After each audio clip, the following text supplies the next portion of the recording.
హీరోయిన్లు ఎవరైనా సరే టాలీవుడ్ నుంచి బాలీవుడ్కు వెళ్తూ ఉంటారు. కానీ నిధి అగర్వాల్ బాలీవుడ్ నుంచి టాలీవుడ్కు వచ్చి ఇక్కడే సెటిల్ అయిపోయింది. తాను ఎలాంటి సినీ నేపథ్యం లేకుండా వచ్చానని సినిమాల్లోకి రావడమే తనకు ఒక గొప్ప విజయమని చెప్తోంది నిధి. తాను నమ్మిన కథలను మాత్రమే ఎంచుకుంటాన్ని, వాటిపైన మాత్రమే ఫోకస్ చేస్తానని చెప్తోంది.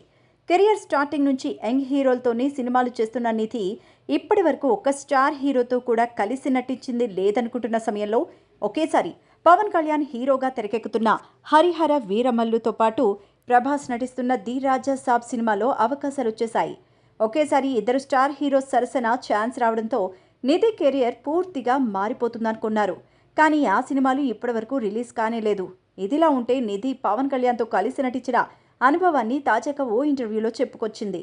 పవన్తో కలిసి నటించే ఛాన్స్ రావడమే తన అదృష్టంగా భావిస్తున్నానని చెప్పిన నిధి, ఆయన సెట్స్లో ఉన్నప్పుడు ఎంతో కాన్సన్ట్రేషన్తో ఉంటారని, యాక్షన్ అని చెప్పగానే చుట్టుపక్కల ఏం జరుగుతుందో కూడా పట్టించుకోకుండా తన పాత్రలోకి వెళ్ళిపోతారని, ఆయన్ని చూసి ఆ క్వాలిటీని అలవాటు చేసుకోవాలనుకుంటున్నట్టు నిధి వెల్లడించింది.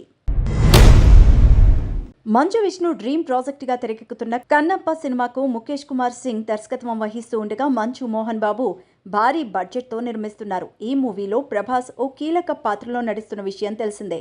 కన్నప్పలో ప్రభాస్ క్యారెక్టర్ చాలా కీలకంగా ఉండబోతున్నట్టు తెలుస్తోంది. ఈ సినిమాలో ప్రభాస్ నటిస్తున్నాడనే వార్త బయటకు రాగానే కన్నప్పపై ఒక్కసారిగా బజ్ పెరిగిపోయింది. ఇప్పటికే ఈ మూవీ నుంచి ప్రభాస్ పాత్రకు సంబంధించిన ఫస్ట్ లుక్ పోస్టర్ను కూడా మేకర్స్ రిలీజ్ చేశారు. అయితే కన్నప్ప కోసం ప్రభాస్ రెమ్యూనరేషన్ ఎంత ఛార్జ్ చేశాడనేది తెలుసుకోవడానికి అంతా ఆసక్తిగా ఎదురుచూస్తున్నారు. మామూలుగా ప్రభాస్ ఒక్కో మూవీకి 100 కోట్ల నుంచి 150 కోట్ల వరకు బడ్జెట్ను బట్టి తీసుకుంటూ ఉంటారు. కానీ కన్నప్ప సినిమా కోసం ప్రభాస్ ఒక్క రూపాయి కూడా తీసుకోకుండా ఈ సినిమాను చేశారట. తమ ఫ్యామిలీతో ఉన్న బాండింగ్తోనే ప్రభాస్ ఈ సినిమాను చేశాడనే విషయాన్ని స్వయంగా మంచు విష్ణునే వెల్లడించారు. ఏప్రిల్ 25న రిలీజ్ కాబోతున్న ఈ సినిమాకు ప్రభాస్ క్రేజ్ బాగా కలిసొచ్చే ఛాన్స్ ఉన్నది.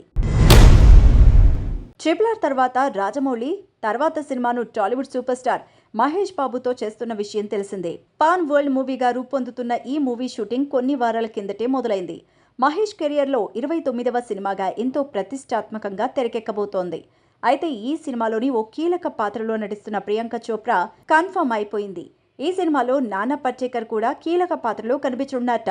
అయితే ఇప్పటిదాకా ఆయన ఫలానా పాత్ర చేయబోతున్నారని చిత్ర యూనిట్ నుంచి అయితే ఎలాంటి అనౌన్స్మెంట్ రాలేదు. ఇదిలా ఉంటే ఈ వీకెండ్లో మొదలు కాబోతున్న SSMB 29 కొత్త షెడ్యూల్లో మహేష్ బాబు, ప్రియాంక చోప్రా పాత్రలపై కొన్ని కీలక సన్నివేశాలు తెరకెక్కించబోతున్నట్టు రాజమౌళి. అయితే ఈ సినిమాలో ప్రియాంక చోప్రా క్యారెక్టర్ను రాజమౌళి చాలా ఆసక్తికరంగా మలిచారని, ఆ పాత్రకు కొన్ని నెగిటివ్ షేడ్స్ కూడా ఉంటాయని వార్తలైతే వినిపిస్తున్నాయి. దీన్ని బట్టి చూస్తుంటే రాజమౌళి మాస్టర్ మైండ్ ఏదో గట్టిగానే ప్లాన్ చేసినట్టు అర్థమవుతోంది. కీరవాణి సంగీతాన్ని అందిస్తున్న ఈ సినిమాకు సంబంధించిన వివరాలేమీ ఇంకా బయటికి రాలేదు.